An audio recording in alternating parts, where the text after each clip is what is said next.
Hello students, how are you?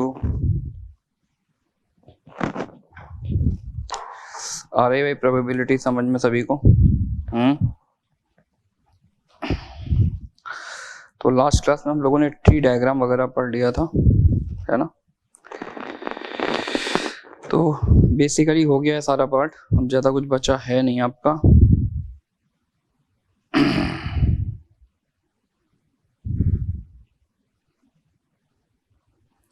अब जैसे जो बचा है आपका कोई कोइंसिडेंट टेस्टिमोनी है और कोई कंटिन्यूस सैंपल स्पेस, है ना? और एक वाला पार्ट बचा probability distribution, basically JEE Mains वाला पार्ट बचा हुआ है ना? कोइंसिडेंट टेस्टिमोनी का कोई क्वेश्चन वैसे आया तो नहीं है जे एडवांस में, पढ़ लेते हैं।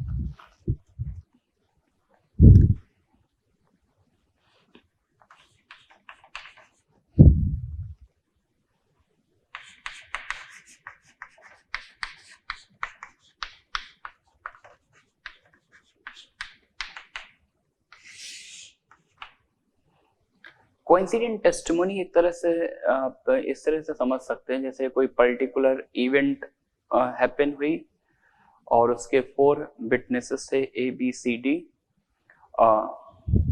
उनके स्टेटमेंट हम ले रहे हैं उस पर्टिकुलर इवेंट को लेकर, और चारों लोग एक किसी पर्टिकुलर इवेंट पर एग्री होते हैं, एक पर्टिकुलर स्टेटमेंट पर एग्री होते हैं। तो अगर एग्री होते हैं तो एक बात ये हो सकती है कि जो एक्चुअली इवेंट हैपन हुई है उसी को वो नरेट कर रहे हैं, उसी की बात कर रहे हैं, उसी को असर्ट कर रहे हैं, यानी चारों एग्री कर रहे हैं। या फिर ऐसा हो सकता है कि इवेंट हैपन नहीं हुई है और चारों ने झूठ बोला है, all 4 of them are speaking lie. अब यार लेकिन अब 4 लोग झूठ बोल रहे हैं, सपोज दैट एक बैग में 6 बॉल हैं डिफरेंट कलर की, मैंने एक बॉल निकाली, बॉल वाइट कलर की आई। अब चारों लोगों ने का स्टेटमेंट एग्री हुआ, तो एग्री करने का मतलब या तो चारों ने सच बोला है या फिर चारों ने झूठ बोला है। सच बोला है तो चारों ने बोल दिया व्हाइट कलर की बॉल आई है ना? या फिर चारों ने झूठ बोला। झूठ बोलने का मतलब है कि एक्चुअली जो बॉल व्हाइट कलर की आई, व्हाइट कलर की ना आके उन्होंने कोई पर्टिकुलर एक कलर को पिक कर लिया है, इन्होंने बोल दिया रेड कलर की आई है चारों ने, तो चारों ने रेड कलर बोला, जबकि चारों का मैंने इंडिपेंडेंट स्टेटमेंट लिया था, यानी चारों ने सेम टाइप का झूठ बोला है। यहाँ पर झूठ बोलना इंपॉर्टेंट नहीं है, झूठ का कंसाइड करना बहुत ज्यादा इंपॉर्टेंट है कि यार कलर तो 6 थे, वॉल व्हाइट के अलावा 5 में से कोई भी कलर आ सकती था। अगर उन चारों ने झूठ बोला होता तो कोई पिंक बोलता, कोई रेड बोलता, कोई ब्लू बोलता, लेकिन चारों ने एक ही तरह का झूठ बोला, तो उनके झूठ जो है, उनके जो फॉल्स स्टेटमेंट है वो कंसाइड कर रहे हैं, तो इसी को हम लोग बोलते हैं कोइंसिडेंट टेस्टिमोनी। तो इसी को हम लोग यहाँ पे स्टडी करेंगे, ठीक है ना? तो उनके झूठ कंसाइड कर रहे हैं। चलिए, if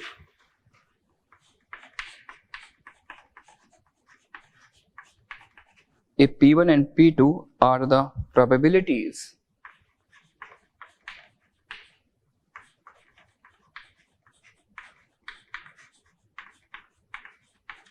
if P1 and P2 are the probabilities of speaking truth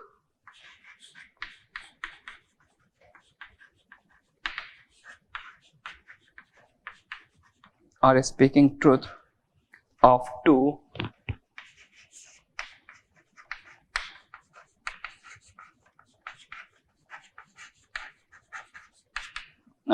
independent witnesses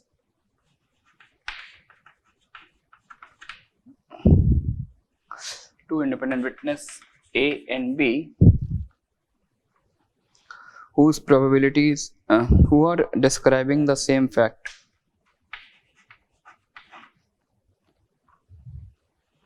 who are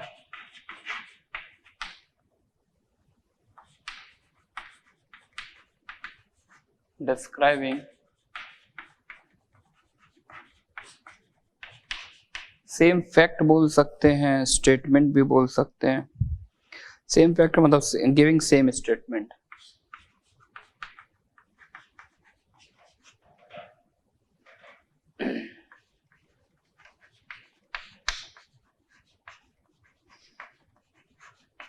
giving same statement and P represents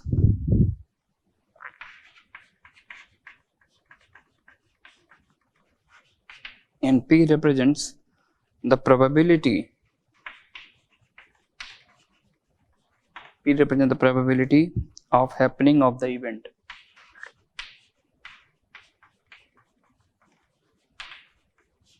Probability of happening of that event.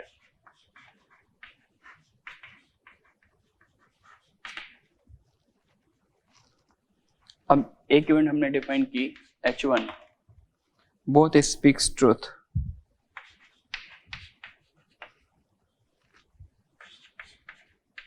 Both speak truth.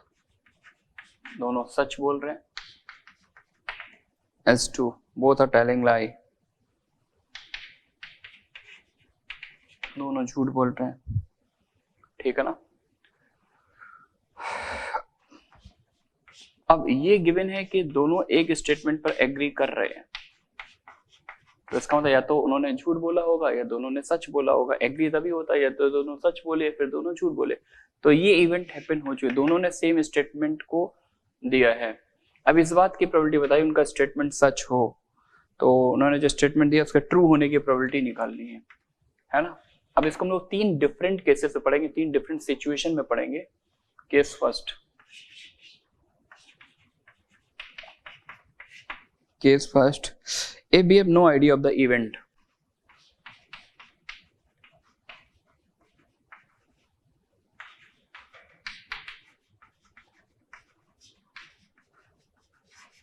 यानी अगर हमको इवेंट के बारे में कोई information नहीं, केवल उनका ये डेटा दे रखा है कि वो कितने परसेंट केसेस में ए सच बोलता है, कितने परसेंट केसेस में बी सच बोलता है, केवल ये इंफॉर्मेशन है, तो ऐसे केस हम एक सिंपल सा फॉर्मूला लगा देंगे. Probability of H1 for given H1 union H2 equal to, ऊपर आएगा प्रोबेबिलिटी ऑफ H1, नीचे एग्री करें. एग्री करने का मतलब है तो दोनों सच बोले या फिर दोनों झूठ बोले, है ना. वो एडिशन थ्योरम लगा दिया, ये आ जाएगा. अच्छा, H1 की मतलब ये प्रोबेबिलिटी दे रखी थी कि ए के सच बोलने की प्रोबेबिलिटी P1 है, बी के सच बोलने की प्रोबेबिलिटी अगर P2 है, तो दोनों सच बोले, दोनों एग्री करें तो P1 P2 आ जाएगा. और H2 कौन सी इवेंट है, दोनों झूठ बोले, तो सच बोलने की प्रोबेबिलिटी P1 है, तो ये हो जाएगा 1 minus P1 into 1 minus P2. तो ये नीचे जो मैंने लिखा है ये इनके एग्री करने की प्रोबेबिलिटी लिख दिया है कि दोनों लोग एक ही स्टेटमेंट पर एग्री कर रहे हैं, है ना. अब हम ये चाहते हैं दैट स्टेटमेंट इज ट्रू, यानी वही वेस्ट थ्योरम कि एग्री करने की प्रोबेबिलिटी तो ये सॉरी दोनों के एग्री करने की प्रोबेबिलिटी की हो गई. अब लेकिन वो स्टेटमेंट सही स्टेटमेंट हो, सही स्टेटमेंट पर एग्री किया हो, तो उन्होंने सच बोला हो, तो ये वाला पार्ट ऊपर लिख दिया. Case 1. Case second. Case second में अगर इवेंट की इंफॉर्मेशन नहीं पता, मेरे को इवेंट क्या है वो मेरे को डिस्क्राइब नहीं किया, बस ये बोल दिया गया इवेंट जिस पर ये कमेंट करे उसके हैपनिंग की प्रोबेबिलिटी गिवन है. if probability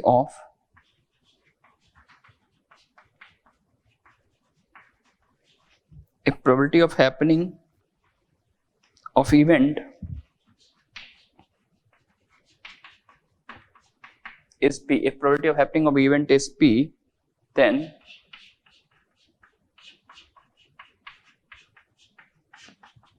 probability of H1 for given H1 union H2.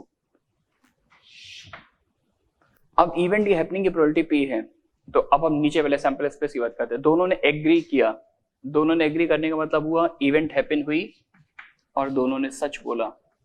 P1 P2 event actually happen हुई और दोनों ने सच बोला, या फिर इवेंट हैपन नहीं हुई and both of them are speaking लाई.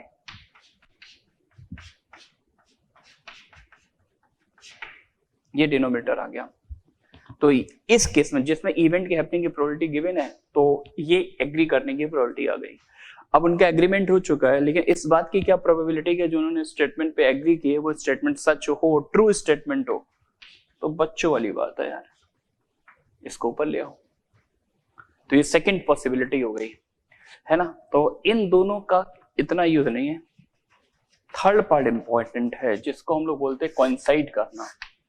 जब इवेंट भी आपको पता है, इवेंट एक्चुअली ये है जिसमें आप उसकी हैपनिंग की और नॉन हैपनिंग की प्रोबेबिलिटी निकाल सकते हैं, और जब वो फॉल्स स्टेटमेंट दे रहे हैं तो उनके फॉल्स स्टेटमेंट कोइंसाइड करे, इसकी प्रोबेबिलिटी भी आप निकाल पाए। कुछ इवेंट इस तरह से डिफरेंट, तो वहां पर हम बात करते हैं कोइंसाइड करने की। तो केस थर्ड, आपको बेसिकली थर्ड केस पर ज्यादा फोकस करना है, ज्यादा क्या केवल इसी पे फोकस करना है, बाकी सारी बातें तो बिना पढ़ाए आप कर सकते हैं। इफ C represents, याद होगा मैंने एक क्वेश्चन छोड़ा था एक्सरसाइज 2 में, क्वेश्चन नंबर 30, तो वही कोइंसिडेंट टेस्टिमनी पर ही क्वेश्चन है, तो आज ये थ्योरी पढ़ा दे रहे हैं तो वो क्वेश्चन भी आप कर लेंगे। If C represents chance of coincident testimony, chance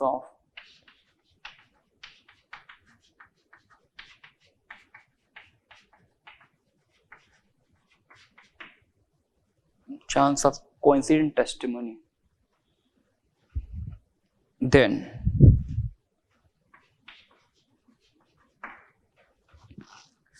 यानी ये कोइंसाइड करने की प्रोबेबिलिटी आपको दे रखी है, अगर वो झूठ बोलते हैं तो उनके फॉल्स स्टेटमेंट कोइंसाइड करे, उसकी प्रोबेबिलिटी C है ना। देन इन दैट केस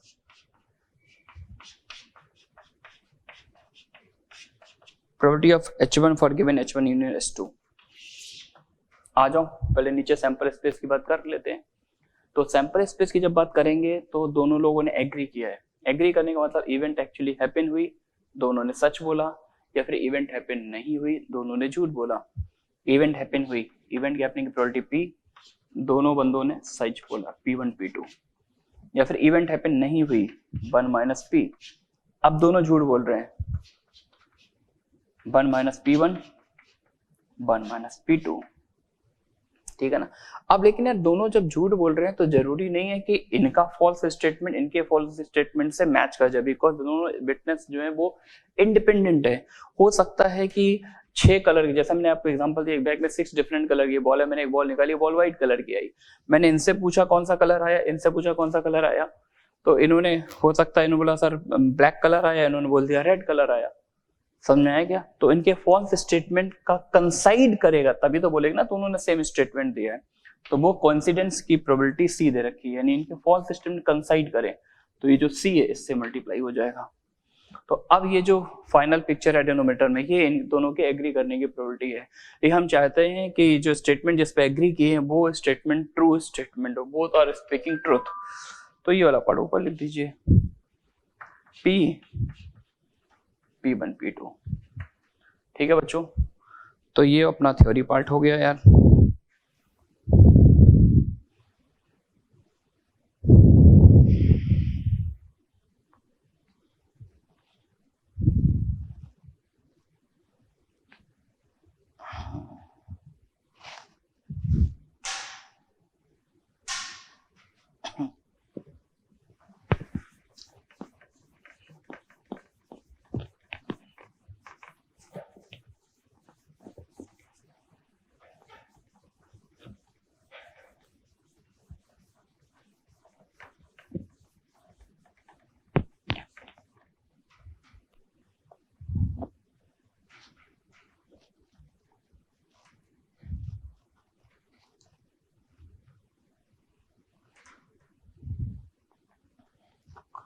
चलिए क्वेश्चन प्रैक्टिस कर लेते हैं। A speaks the truth,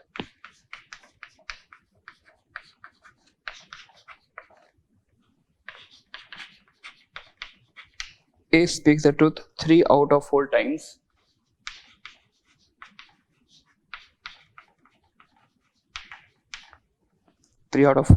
and B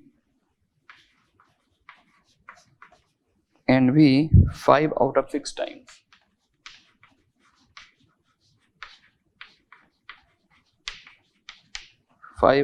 times. What is the probability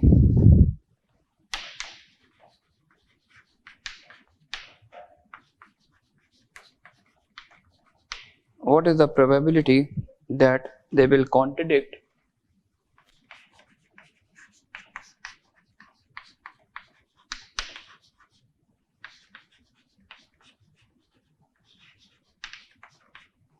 they will contradict each other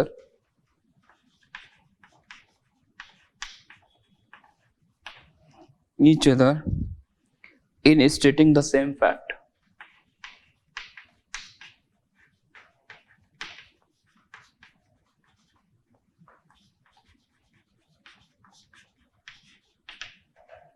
In stating the same fact.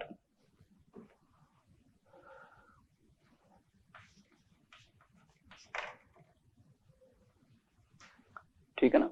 तो contradiction की प्रोबेबिलिटी पूछ रहा है, सिंपल सी बात है, ए की प्रोबेबिलिटी ट्रू बोलने की क्या है? ए speaks to 3 out of 4 times. Therefore, the probability that A speaks the truth is clearly 3/4. And for B speaks truth 5 out of 4 times. B speaking truth is 5/6. Yeah. Find the probability that they will contradict each other. Contradiction का मतलब हुआ कि अगर A सच बोले तो B झूठ बोले और B सच बोले तो A झूठ बोले. Something like that. Required probability that A speaks truth then B is telling lie, या फिर A झूठ बोले B सच बोले. ये कॉन्ट्रडिक्शन की प्रोबेबिलिटी आ गई. तो A सच बोले प्रोबेबिलिटी 3/4 इंटू B झूठ बोले 1/6. A झूठ बोले 1/4 and B speaks truth, that is 5/6. So LCM is clearly 24 and numerator there is 3 plus 5, that is 8. Why 24? The answer of this question is 1/3. ठीक है क्या?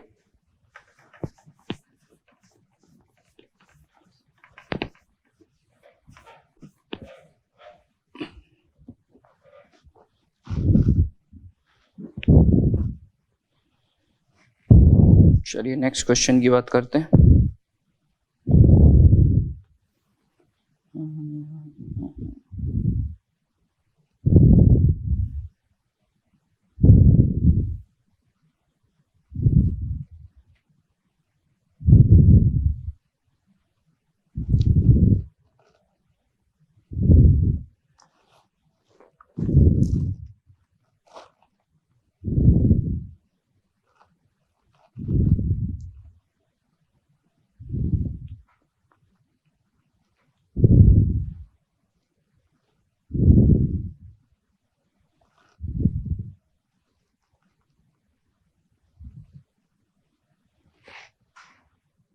नेक्स्ट क्वेश्चन है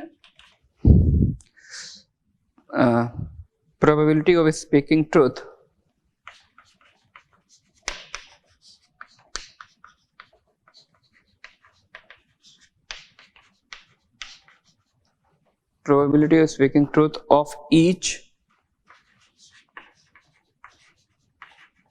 of each of the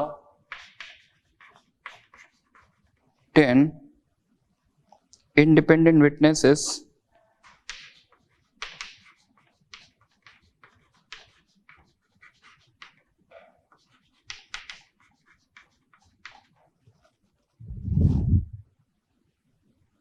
is 5/6. Probability of speaking truth of each of the 10 independent witness is 5/6. All of them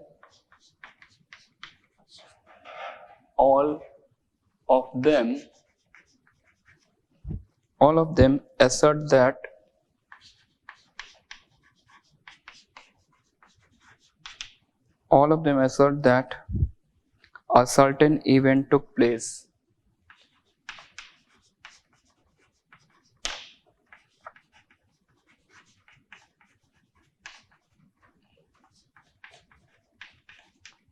All of them assert that a certain event took place. If the probability of the event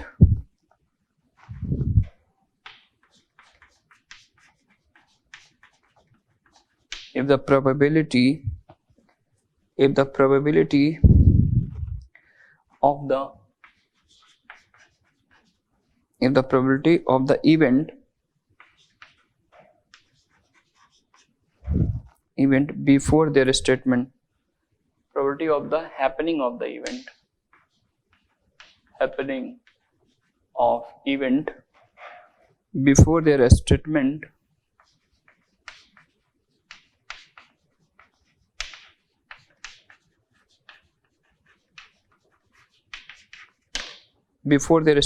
is 1 upon 1 plus 5 to the power 9, find the probability of truth of their assertion.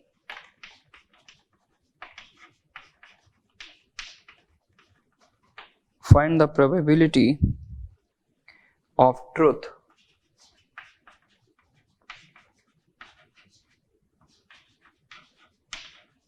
of their assertion. ठीक है ना, ये question है.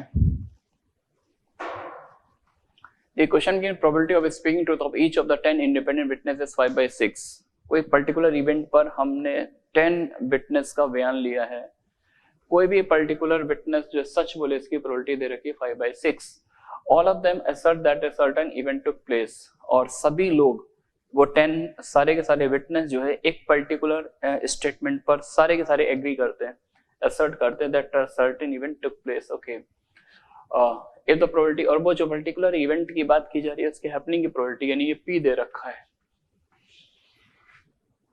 है ना, उस event के happening की प्रोबेबिलिटी दे रखी है. अब इस बात की प्रोबेबिलिटी बताइए कि इन लोगों ने जो स्टेटमेंट दिया है उनका स्टेटमेंट सही हो. एग्री तो कर लिया है, एग्री कर लिया है और उस स्टेटमेंट के ट्रू होने की प्रोबेबिलिटी आपको निकालनी है. ठीक है ना. तो यहां पर दो इवेंट हम डिफाइन कर देते हैं, H1 S2. H1 का मतलब event has actually happened. Event happen हुई है and all of them are speaking truth.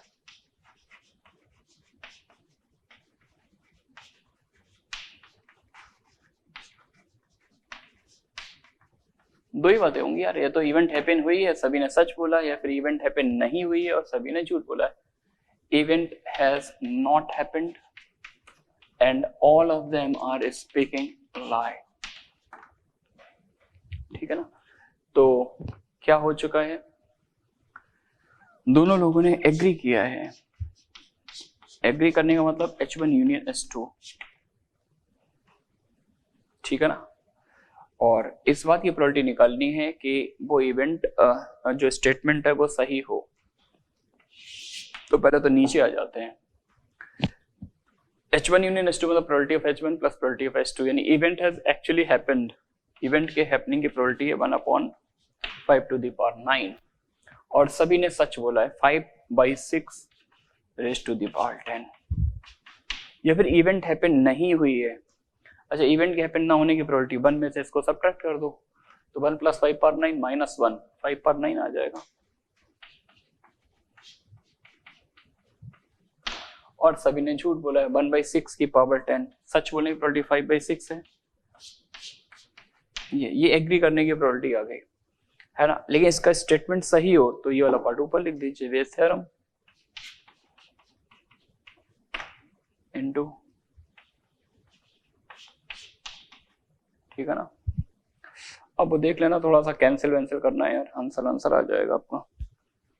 Answer I think available है तो मैं बता दूंगा. Yes, answer is available to me और फाइनल आंसर बड़ा प्यारा है 5/6. ठीक है ना. तो ये हो गया. इस क्वेश्चन में देखिए इवेंट एक्चुअली क्या है उसको नरेट नहीं, इवेंट के बारे में बात नहीं कि इवेंट की सिर्फ प्रोबेबिलिटी गिवन है. इसलिए हमने यहाँ पर कोइंसिडेंस की प्रोबेबिलिटी का मल्टीप्लाई नहीं किया because we don't have any idea of the event. We only have the data that probability of happening of the event is what, ये गिवन है. तो प्रोबेबिलिटी हैपनिंग की पता है तो उससे ज्यादा हम डीप बात नहीं कर सकते यहाँ पर because data is not available. अब एक वो वाला केस ले लेते हैं जिसमें इवेंट डिफाइंड है.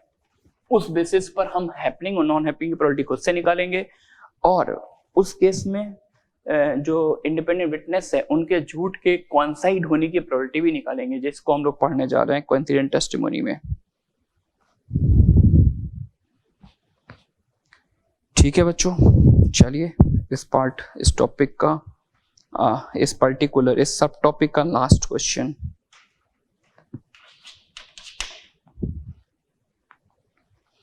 Probability of A speaking truth.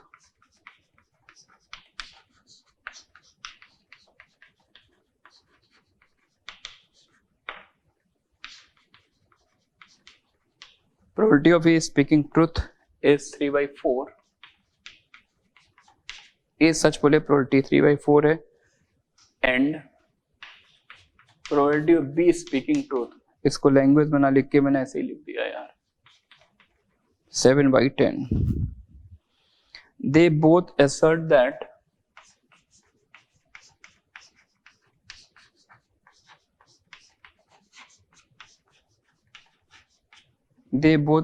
that a white ball has been drawn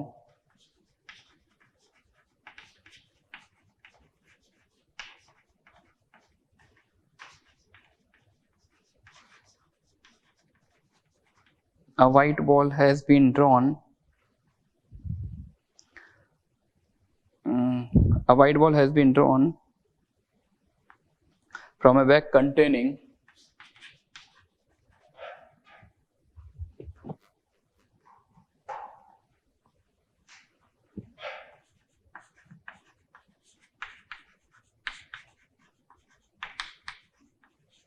A white ball has been drawn from a bag containing 6 balls of different color.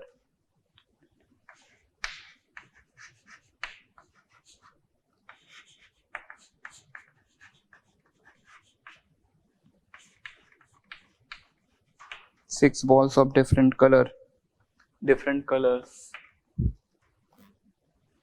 Find the probability of truth of their assertion.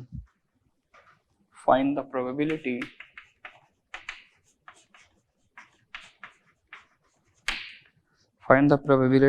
of truth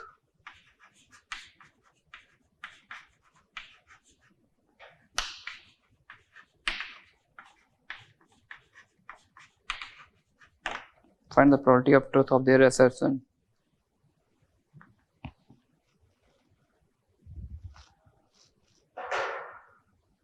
ये question है। तो ए के सच बोलने की probability है 3/4, B सच बोले probability 7/10। ठीक है, डेटा पता है। अब क्या आगे बोला, they both assert that a white ball has been drawn from a bag containing 6 balls of different colors. यानी एक बैग में 6 बॉल है, सभी का कलर है डिफरेंट है, एक बॉल मैंने निकाली है और दोनों बच्चों ने, क्लास के जो 2 स्टूडेंट है mister A and mister B, दोनों ने यही बोला है कि उन्होंने सेम स्टेटमेंट दिया है, उन दोनों का स्टेटमेंट सेम है। अब ये बताइए कि उनका स्टेटमेंट के सच होने की प्रोबेबिलिटी क्या है। क्वेश्चन समझना, मैं क्लास में पढ़ा रहा हूँ, मेरे पास एक बैग है जिसमें 6 बॉल्स है, मैंने और सारी बॉल डिफरेंट कलर, मैंने एक बॉल निकाली और बॉल कैसी आई है, देखो द वाइट बॉल। हाँ, उन सभी दोनों मतलब 6 बॉल रखी थी, मैंने एक बॉल निकाली है और उन दोनों बच्चों ने एक ही स्टेटमेंट दिया कि सर ने जो बॉल निकाली है वो वाइट कलर की है। अब इस बात की प्रोबेबिलिटी बताओ कि दोनों लोगों ने जो स्टेटमेंट दिया है वो ट्रू स्टेटमेंट हो, है ना। तो भाई थोड़ा सा थ्योरी होममेड टाइप की 2 इवेंट डिफाइन कर देते हैं, H1 H2। तो पहला केस ये हो गया कि एक्चुअली मैंने जो बॉल निकाली है वो वाइट थी और दोनों बच्चों ने ट्रू स्टेटमेंट दिया है।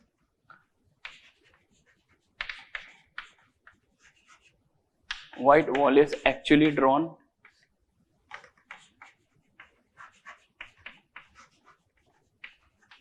and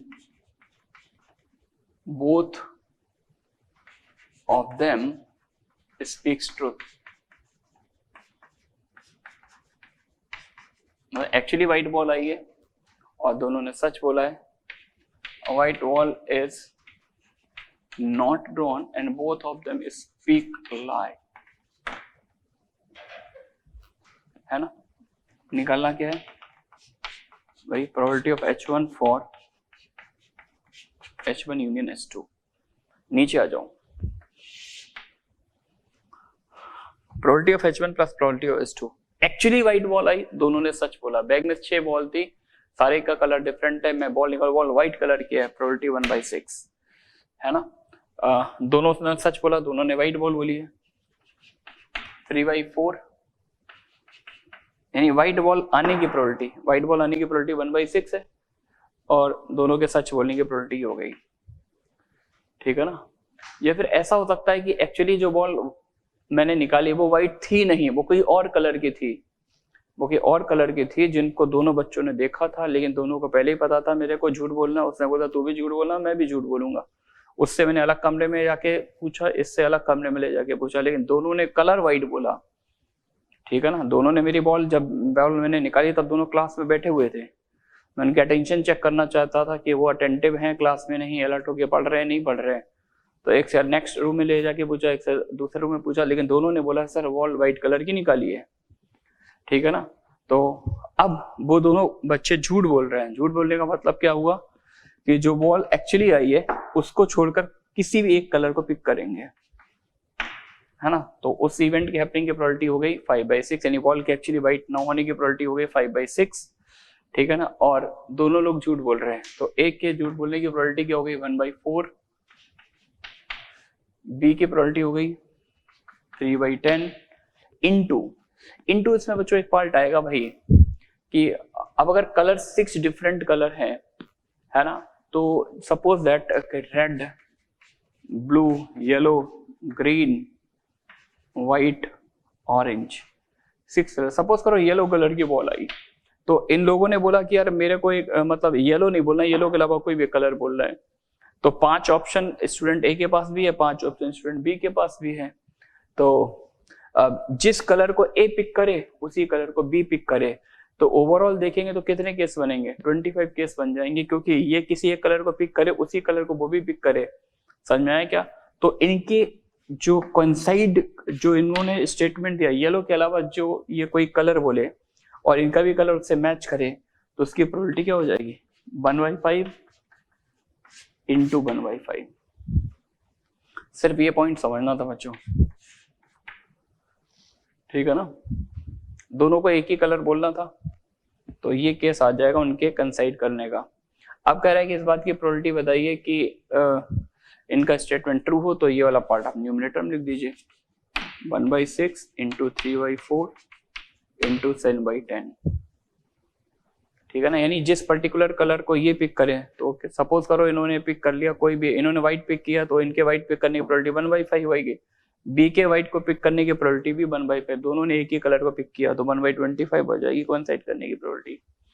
तो ये पार्ट थोड़ा सा ध्यान देना, ये आपको खुद से निकालना पड़ेगा अगर इवेंट को प्रॉपर्ली डिफाइन करके दिया गया है तो।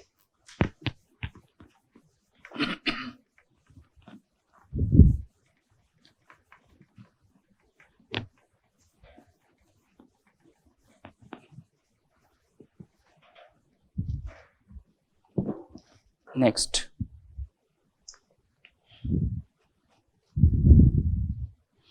अब हम लोग बात करते हैं कंटिन्यूअस सैंपल स्पेस।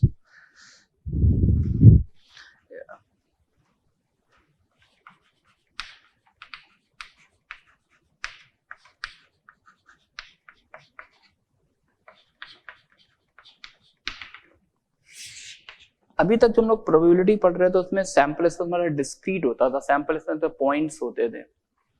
अब हम लोग प्रोबेबिलिटी के वो क्वेश्चंस करेंगे जिसमें सैंपल स्पेस एक कंटिन्यूअस फॉर्म में होगा। जैसे एक पर्टिकुलर लाइन सेगमेंट की लेंथ गिवन है, इसमें मैंने एक पॉइंट पिक किया है और वो इस स्पेसिफिक लेंथ के अंदर लाई करता हो, तो उसके लिए एक फेवरेबल लेंथ आएगी, एक टोटल लेंथ आएगी। जैसे एक क्वेश्चन आपने उसमें भी किया होगा, आई थिंक एलिप्स में एक क्वेश्चन था जिसमें हम लोग इस कंसेप्ट यूज करते थे, याद करिए कि एलिप्स का एक ऑक्सिलरी सर्कल है, तो मैंने एक पॉइंट सेलेक्ट किया ऑक्सिलरी सर्कल के अंदर, इस बात की प्रोबेबिलिटी बताई वो एलिप्स के बाहर होगा। तो एलिप्स का बाहर वाला ऑक्सिलरी सर्कल के अंदर वाला वो होता है फेवरेबल रीजन, और टोटल रीजन हो जाता है आपका ऑक्सिलरी सर्कल का एरिया। वो ऑक्सिलरी सर्कल बन जाएगा सैंपल स्पेस, ऑक्सिलरी सर्कल और एलिप्स के बीच का जो बाउंडेड रीजन है that become the favourable area. तो इस केस में प्रोबेबिलिटी को हम लोग कैसे डिफाइन कर सकते हैं, favourable length upon total length. अगर लेंथ से रिलेटेड क्वेश्चन है, एरिया से रिलेटेड है तो favourable area upon total area. 3D space से रिलेटेड कोई क्वेश्चन है तो favourable volume upon total volume. समझ में आया क्या। तो वैसे तो इसमें कोई स्टैंडर्ड है नहीं, फिर भी मैं चाहता कि नोट्स देखने में आपके अच्छे लगे। कोई भी आपके नोट्स देखे तो आपको यही बोले कि यार आपने अच्छे से पढ़ाई की है, ठीक है ना, इसलिए नोट्स में मतलब पॉइंट लिखा दे रहे हैं। if a point is taken at random,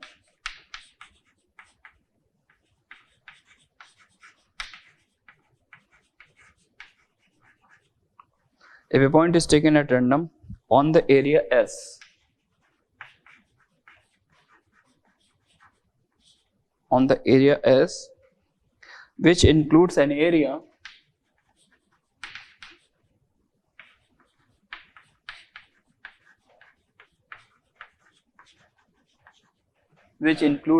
sigma, वही है सिग्मा, स्टीफन कांस्टेंट भी बोलते हैं इसको फिजिक्स की लैंग्वेज में, और स्टैटिस्टिक्स की लैंग्वेज में इसको स्टैंडर्ड डेविएशन की तरह यूज करते हैं।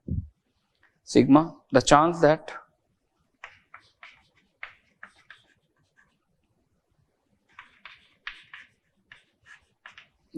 that the point falls on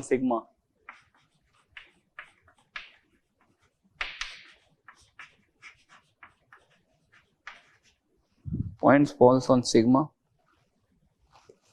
is by favorable area upon total area। ऐसा समझ लो यार, ये कोई एरिया था S और ये रीजन जो है इस पर्टिकुलर रीजन को कवर कर रहा है, ये सिग्मा है। अब मैंने क्या किया, S के अंदर एक पॉइंट सेलेक्ट किया है, इस बात की प्रोबेबिलिटी बताइए जो S के अंदर पॉइंट किया वो सिग्मा के अंदर भी लाई करे, तो ये हो गया, तो ये तो फेवरेबल एरिया हो गया, टोटल एरिया S हो गया sigma upon S, favourable area upon total area. Similarly एक और लिख सकते हैं, if a point is taken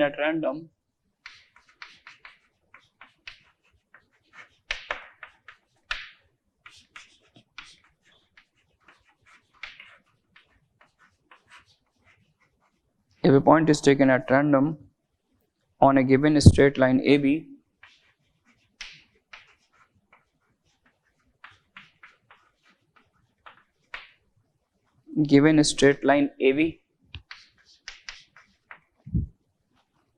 the chance that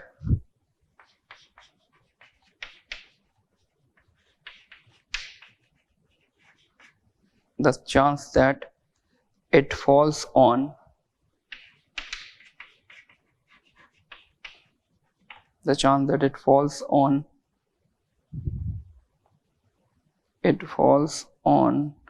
particular segment PQ,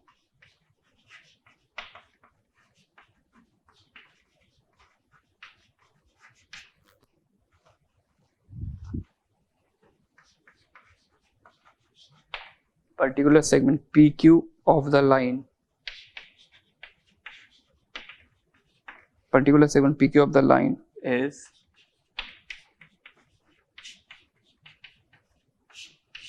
PQ upon AB।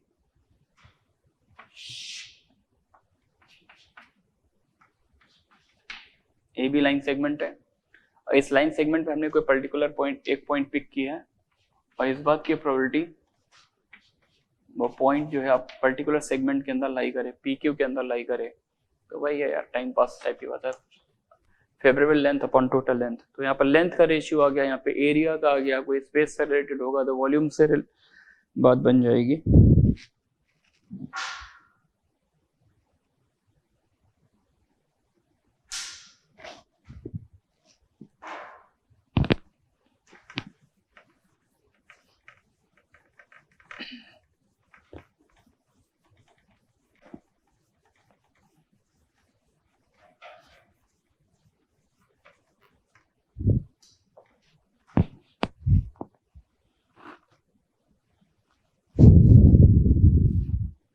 चलिए कुछ क्वेश्चंस कर लेते हैं।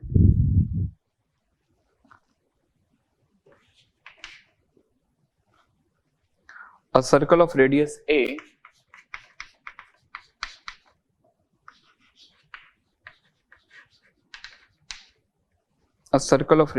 A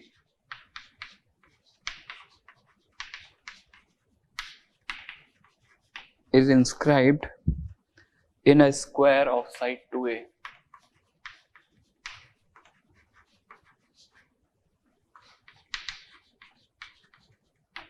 in a square of side 2a. Find the probability that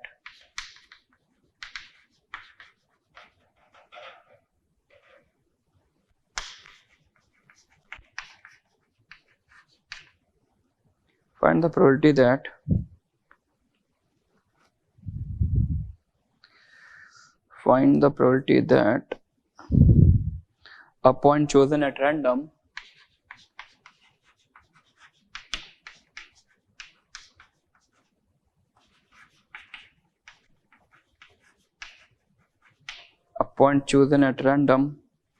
is inside the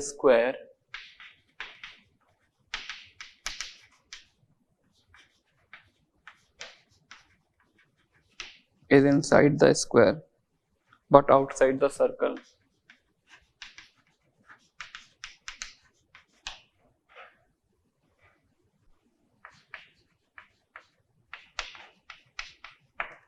ये क्वेश्चन है,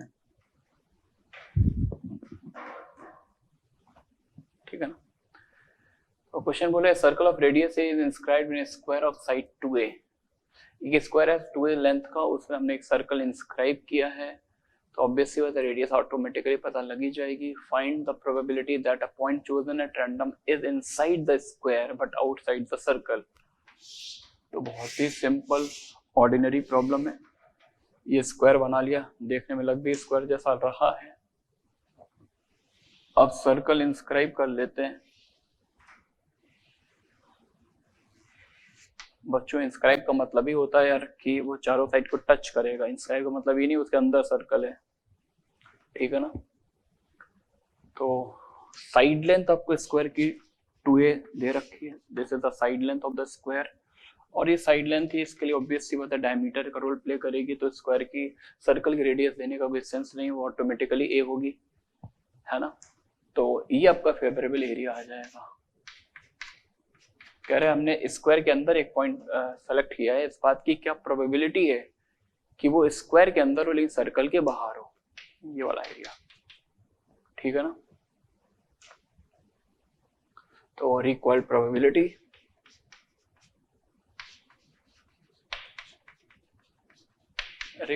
क्या आ जाएगी, एरिया ऑफ स्क्वायर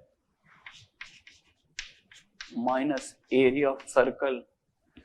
स्क्वायर के एरिया में से सर्कल के एरिया सब्ट्रैक्ट कर दो, है ना, upon area of square. Sample space आ जाएगा ना, स्क्वायर के अंदर लिया है, तो ये favourable area upon total area. I think 4a square से अगर मैं डिवाइड दे दूं तो मेरे को कुछ ऐसा दिख रहा है, 1 माइनस 5/4 ऐसा कुछ आएगा। तो this is the probability.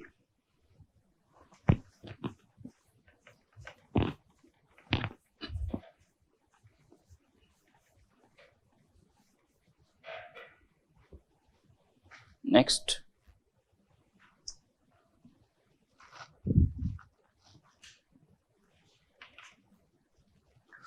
a point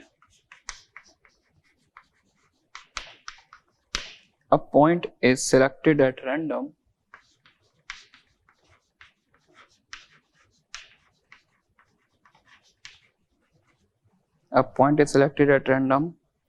inside an equilateral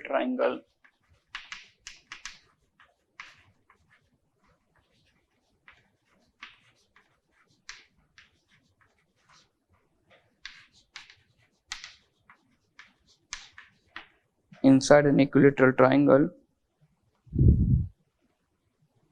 whose length is 3.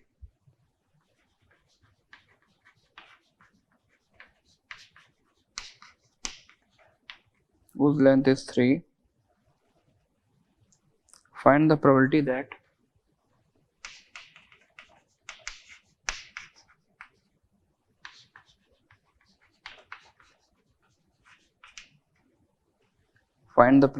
that its distance to any corner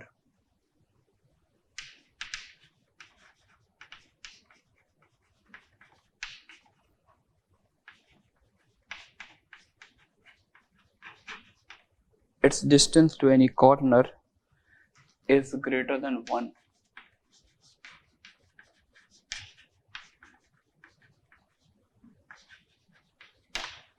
it's distance to any corner is greater than 1। ये क्वेश्चन देखिए क्या बोल रहे हैं। A point is selected at random inside an equilateral triangle whose length is 3.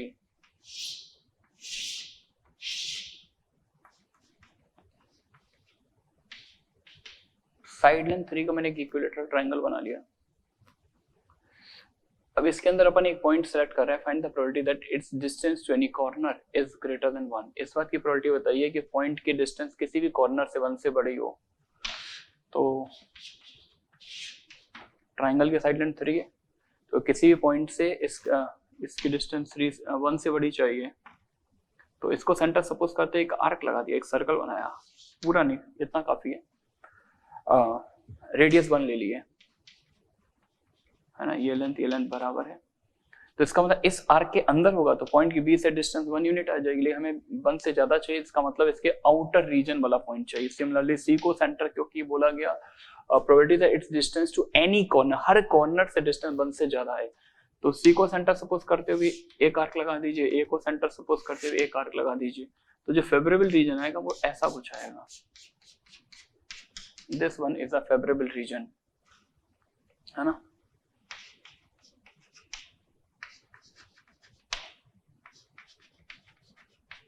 Record probability favourable area, favourable area कितना आएगा, पहले तो इक्विलेटरल ट्राइंगल का एरिया निकाल लेते हैं। √3/4 into side square. Equilateral triangle में से area of sector, area of sector का फॉर्मूला पड़ा होगा ½ r² theta, ½ r² into theta, theta कितना हो जाएगा π/3, ठीक है ना। ये फेवरेबल एरिया आ गया। लेकिन एक सेकेंड, ऐसे एक नहीं, ऐसे 3 सेक्टर हैं, into 3 upon area of equilateral triangle.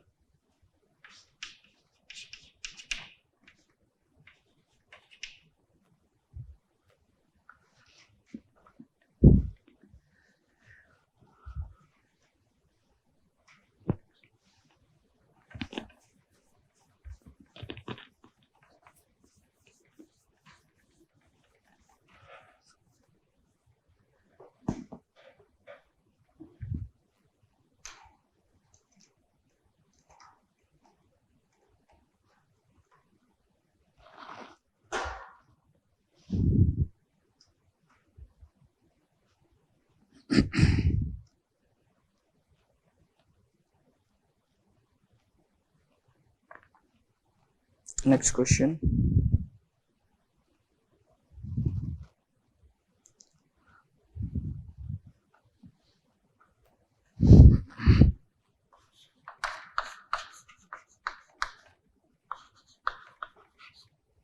Three real numbers are chosen between 0 and 2. Three real numbers are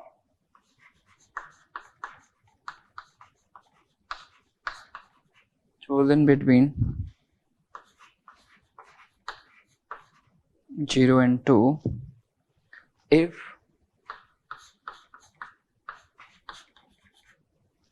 P upon Q is the probability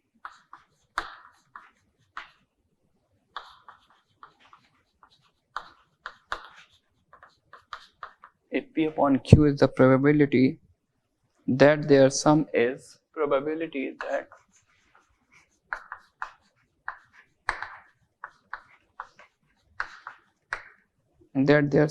is not more than 2.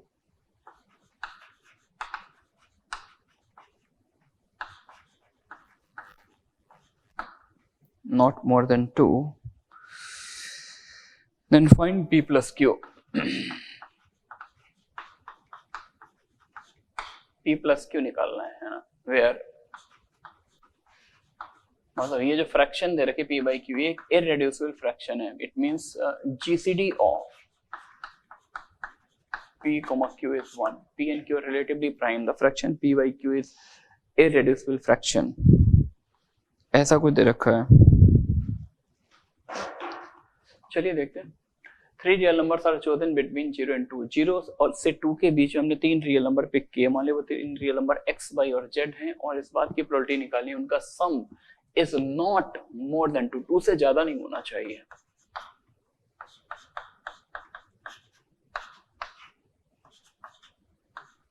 ये ले लिया, ये एक्स वाई जेड है, 0 से 2 के बीच में है, और अपन क्या चाहते हैं, तीनों का सम 2 से बड़ा ना हो। रिक्वायर्ड रीजन यानी रिक्वायर्ड स्पेस बोलेंगे, because here we have to deal with a 3D space. Actually x plus y plus z cannot go beyond 2, that is less or equals to 2, है ना। तो इनका सम 2 से छोटा है, और ऑब्वियस सी बात है ये 0 से तो बड़ा हो ही होगा, बिकॉज हर नंबर कैसा है, पॉजिटिव नंबर है। ठीक है, अब थोड़ा सा फील करो यार इसको, x plus y plus z less or equal to 2, पहले तो आप इसको फील करो। 3D पढ़ी है अच्छे से तो ये सेकंडों में करने वाला question. x plus y plus z equal to 2, 2 से डिवाइड दे दो, तो x upon 2 plus y upon 2 plus z upon 2 equal to 1। एक प्लेन की फील आ रही है, रूम का कॉर्नर अपना दिख रहा होगा, रूम का कॉर्नर देखो, यहाँ मैं दिखा नहीं सकता। तो x एक्सिस पे एक पॉइंट ले लो 2 यूनिट पर, y एक्सिस पर एक पॉइंट ले लो 2 डिस्टेंस पर, z एक्सिस पे एक पॉइंट ले लो 2 डिस्टेंस पर, और एक ट्रायंगुलर प्लेन रख दो, मतलब ट्रायंगुलर प्लेन रूम के अंदर रखा हुआ है। तो ये ट्रायंगुलर प्लेन जो होगा, ट्रायंगुलर प्लेन जो होगा इन कोऑर्डिनेट प्लेन के साथ एक टेट्राहाइड्रन फॉर्म करेगा। एक टेट्राहाइड्रन की फील आ रही है, 3D मैंने पढ़ाई भी है आप लोग को, तो आई थिंक मेरे से कनेक्टेड होंगे आप 3D में। तो तो ये जो ट्रायंगुलर प्लेन मैंने रखा है रूम के अंदर, इससे एक 3D स्पेस बन रहा है ना। और वो 3D स्पेस जो जनरेट हो रहा है, जो डायग्राम बन रहा है, दैट इज टेट्राहाइड्रन। और टेट्राहाइड्रन में जो कोटरमिनस एजेस होंगे उनकी लेंथ क्या होगी, x एक्सिस वाली 2 यूनिट, y एक्सिस वाली 2 यूनिट, z एक्सिस वाली 2 unit.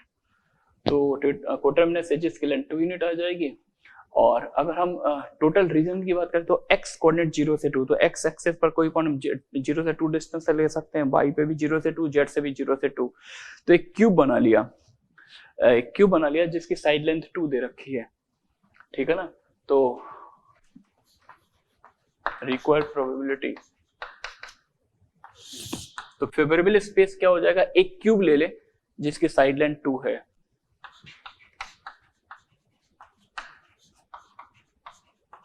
Volume of cube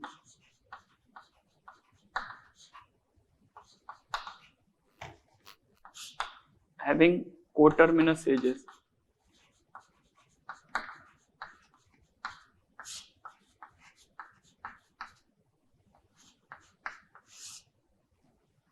volume of cube having coterminous edges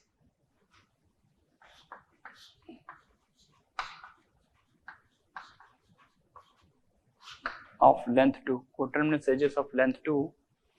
और न्यूमरेटर में क्या लिख सकते हैं, न्यूमरेटर में लिख सकते हैं क्या, what we can write, volume of tetrahedron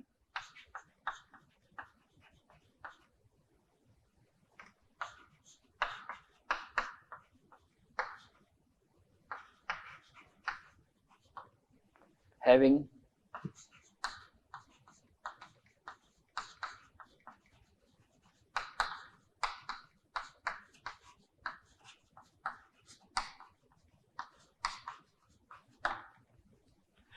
वैसे तो इस क्वेश्चन का आंसर बच्चों को देखते पता होता है, बिना कुछ लिखे बच्चे डायरेक्ट आंसर बता सकते हैं। उनको पता होता है कि वेक्टर अगर पढ़ा है तो वेक्टर में अगर क्यूब की कोटरमिनस एजेस ABC, वेक्टर ABC, तो वॉल्यूम ऑफ क्यूब होता है STP ABC, और वॉल्यूम ऑफ टेट्राहेड्रन होता है 1/6 STP ABC, है ना। तो कोटरमिनस एजेस की लेंथ दोनों में सेम है, तो जब डिवाइड देंगे तो रेशियो इज क्लियरली 1/6, है ना। तो यार ये क्या आ जाएगा, वॉल्यूम ऑफ टेट्राहेड्रन 1/6, आप इसे ऐसे समझ लो यार, STP ले लेंगे ना, 2i 2j 2k, तो 2 बाहर आ जाएगा। नीचे वॉल्यूम ऑफ क्यूब, तो सीधा फॉर्मूला होता है 2q, 1/6 आ गया, 6 + 1 7, ठीक है क्या।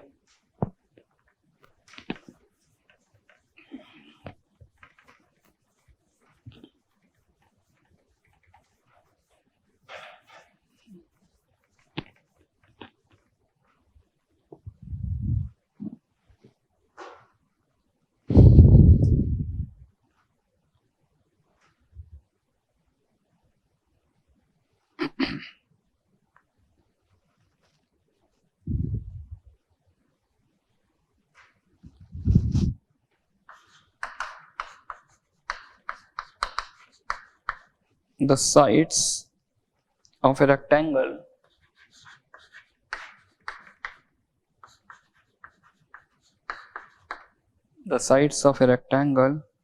are chosen at random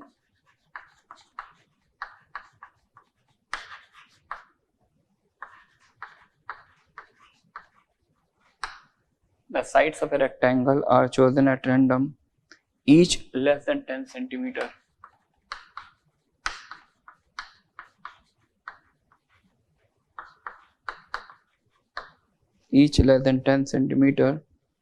All such length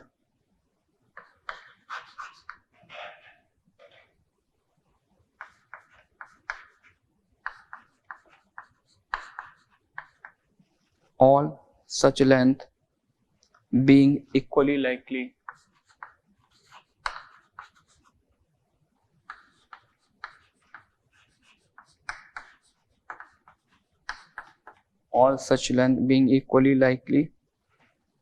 find the probability that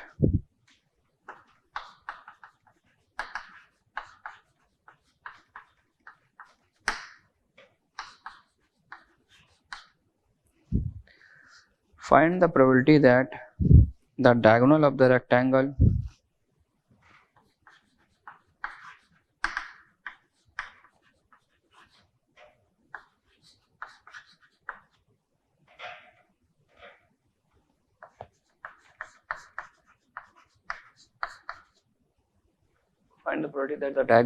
rectangle is less than 10 centimeter.